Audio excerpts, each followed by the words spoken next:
Hi everyone, I'm speaking to Associate Professor Chris Ball, who is the convener of this year's virtual ANZCA annual scientific meeting. Hi Chris, thanks for joining us. Hi Tanya, no problem. Nice to talk to you. So an ASM and a pandemic, how do the two mix, if they do? Well, it's been an interesting journey. Hopefully they are going to mix.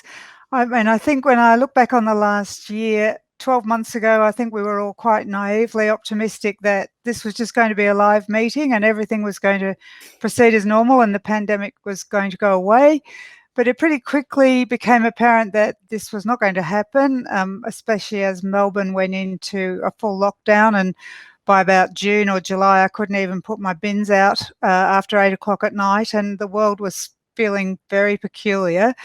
And then I think the deciding factor was really in Auckland when they'd had no cases for over 100 days, and then suddenly there was a lockdown because they had a few cases. So that was the point where we decided we had to switch to a virtual meeting, and that was a huge turnaround in a very short period of time and only left us really a few months to completely reinvent the meeting. But everyone's been completely amazing, and we have totally reinvented the meeting. And I think pretty quickly we realised that there was some major advantages to a virtual meeting.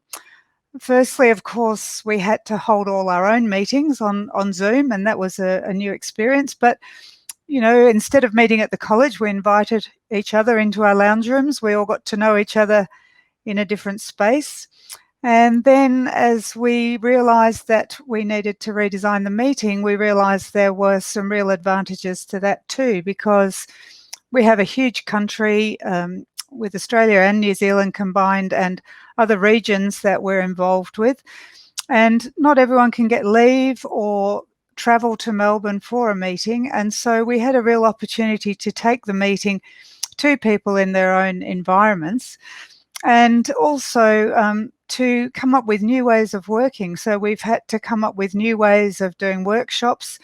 And once the meeting's over, and I think we do a bit of an audit of what happened and what worked, we may have some really exciting opportunities in the future to take workshops and meetings to people in areas when they normally couldn't attend the meeting. So I think there's a lot of benefits to what's happened. Absolutely, yeah. Everyone's learning how to deal with things in a new environment, which is quite interesting. So after all that anxiety, it sounds like things have come together very well. What are some of the highlights of the scientific program and why leaps and bounds? So I don't know if people realise, but the regional organising committee forms about 3 years before the meeting. So the theme, leaps and bounds, was something we came up with quite a long time ago. And it's obviously very Melbourne-based. It's based on the song by Paul Kelly, who's a Melbourne singer-songwriter. And if you know the lyrics to Leaps and Bounds, then it's about the month of May. So there was a lot going on there that seemed to fit with the meeting. And but of course, we didn't realise that we were going to be in the middle of a pandemic and we were going to be totally progressing in leaps and bounds. So it has turned out to be a great theme. And the highlights of the meeting, well, I think obviously we've changed the way the meeting's going to look. So we're going to have more night sessions, and we've moved a lot of the meeting to later in the day to try and allow people from Perth and people from New Zealand to join in all at once to the live sessions, because obviously the time difference from Perth to New Zealand can be 6 or 7 hours. And we have come up with the idea of having hubs, because people obviously want to get together and actually meet in 3 dimensions, which is something we haven't been able to do for a long time. So we have got hubs in various regions that will be happening on the Saturday, so people can actually get together physically and watch the meeting together. In Melbourne, we'll have a much more concentrated hub, and people will be able to come in, watch the meeting streaming live, and then participate in the Q&A. And then we've got our keynote speakers who have been kind enough to pre-record their sessions and take part in the meeting. So we have the usual 6 keynote speakers. We've got Professor Hugh Hemmings, who's our ANZCA ASM visitor. He's the current editor of the BJA. He's a cardiac anaesthetist. He researches both clinically and scientifically at Cornell University in New York. And he's going to talk to us about why we should care about basic science, and also, very topically, how we should interpret the literature in the rapidly changing COVID landscape. I think we're all very aware that a lot of stuff is going to press very quickly, and it's difficult for us to take this all in. So hopefully he's going to help us with that. Professor Matthew Schmuck, who is the FPM visitor. He is a global innovator in wearable technology in rehabilitation and recovery from surgery. He leads the Wearable Technology Laboratory at Stanford University, and he's currently the president of the Spine Intervention Society. So he's doing some really exciting stuff with new technology that he's going to talk to us about. Both of them will, of course, speak at the opening plenary on the Friday night. And also at the opening plenary on Friday night will be Associate Professor Megan Lane Fall, who's the organising committee visitor. And she's an emerging researcher from the University of Pennsylvania in Philadelphia, where she's Vice Chair of Inclusion, Diversity and Equity.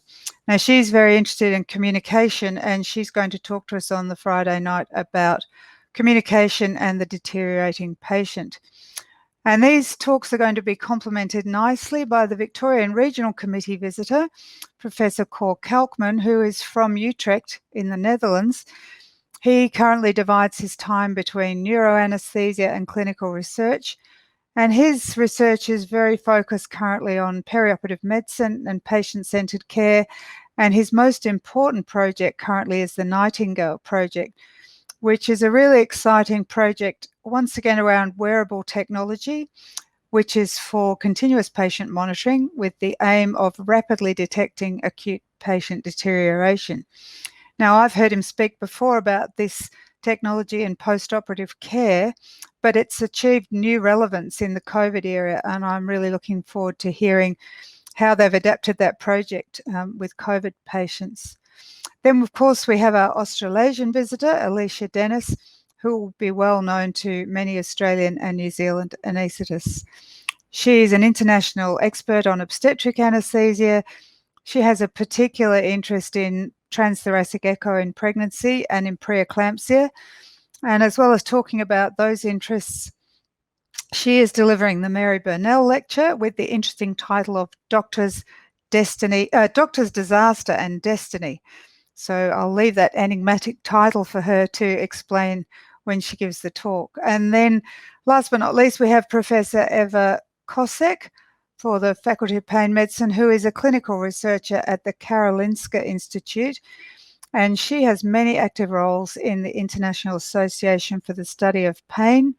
Her work focuses currently on central mediators of chronic pain, and she's going to talk to us about why anesthesiologists should care about nociceptive pain.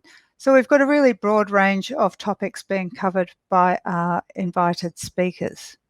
Yeah, there's definitely, from what you've said, it sounds like there's lots to look forward to. What are some of the other highlights? So, of course, we have all the usual features of the ASM. We've got the college ceremony, then we've got the prize sessions, the prestigious Gilbert Brown, and of course we'll be running this year and last year's Gilbert Brown prize sessions because last year's meeting couldn't go ahead. We've got e-poster sessions, and then Q and ANSCA live sessions. We've also introduced Super Saturday, which I hinted about before, which will be going on around the college ceremony and is the major highlight of the ASM.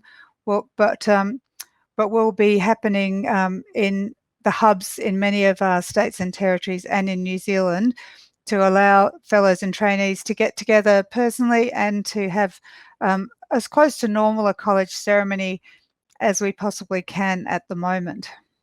So if fellows and trainees haven't registered, can they still see the meeting? Yes, of course, that's one of the great things about going virtual. The meeting's going to be available for 12 months online. And of course, if people haven't registered, they can even register after the meeting and get access to over 100 hours of content. So it's really great value for everybody, even after the meeting. And at the hubs, if you look at the program, people better look at the program online, you can see which sessions will be playing at the hubs. But the other advantage, of course, is you don't have to decide which session to go to. You can only attend one session live, but you can go back and watch all the sessions that were on at the same time. So there's some real advantages there. Every registrant will get automatically 24 knowledge points that will be credited to their CPD. So I'd like to encourage everybody who hasn't registered to register and join us online, either live during the meeting or afterwards. That's great. And is there anything else you'd like to add?